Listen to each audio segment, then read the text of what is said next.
পশুর হাটের আরো বিস্তারিত খবর জানাতে যুক্ত হচ্ছেন সহকর্মীরা। প্রথমে যাচ্ছি রাজশাহীতে সহকর্মী মতিউর মর্তুজার কাছে। মর্তুজা, আগামীকাল ঈদ, তো শেষ মুহূর্তে কোরবানির পশুর হাটের চিত্র কেমন দেখছেন?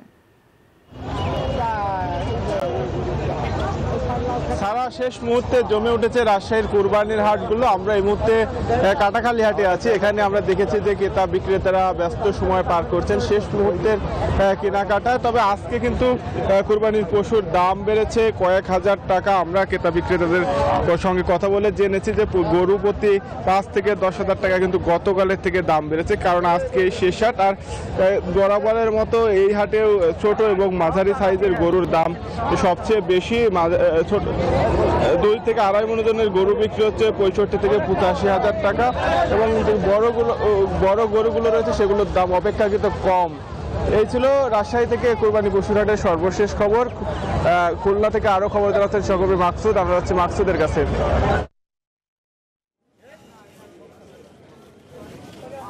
বান্ডেল থাকলে প্রতি সেনমানিতে টাকা বাঁচবে।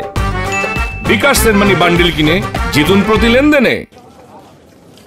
জি ধন্যবাদ মতিউর মর্তুজা। আমরা এই মুহূর্তে অবস্থান করছি খুলনার বৃহৎ পশুর হাট জোড়াগেট পশুর হাটে। এখানে কিন্তু ক্ষণে ক্ষণে পরিবর্তন হচ্ছে, এখানে কখনো দাম বেশি কখনো দাম কম। আমরা দেখেছি যে গত রাতে যখন এই হাটে এসেছিলাম তখন কিন্তু আসলে দাম অনেক বেশি ছিল। আজকে কিন্তু আবার এই শেষ সময় এসে কিন্তু দাম কিছুটা পড়ে গেছে। আমরা দেখেছি যে আশেপাশে যে শহরতলির যে গরু ছিল সেই গরুগুলো ট্রাকে করে ট্রলারে করে কিন্তু এই হাটে আনা হচ্ছে। কিন্তু গত রাতেই কিন্তু শহরের অধিকাংশ ক্রেতা কিন্তু তাদের পছন্দের গরু সংগ্রহ করে নিয়েছেন। এই কারণে কিন্তু আসলে আজকে কিন্তু তুলনামূলক দাম একটু কমে গেছে।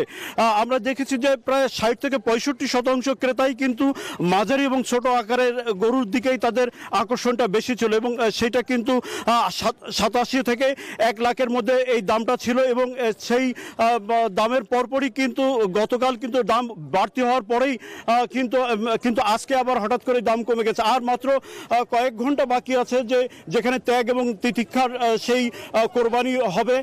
এখন কিন্তু শেষ মুহূর্তে যারা একেবারেই শহরের প্রাণ। ধন্যবাদ যুক্ত হওয়ার জন্য।